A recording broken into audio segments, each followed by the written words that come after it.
Hello friends, welcome back to our YouTube channel Tech and Cryptos. Today in this video let's learn about how to remove audio from a video in Canva. So let's get started. At first let's get into the app. So here it is. Now click on this plus icon over here. Now you can choose any of this format or create any media of your own. Let's click on see all and click on videos.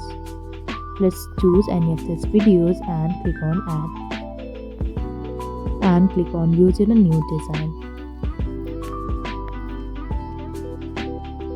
So here's the video. You can simply tap on this, and if you scroll you can see this option called volume. So let's tap on this, and if you click on this the volume will be 0, or you can simply reduce this to 0. Then the volume will be removed. If you play it now, there will be no sound. So this is it. This is how you can remove audio from a video in Canva. I hope you liked the video. Please do like and subscribe. Thanks for watching.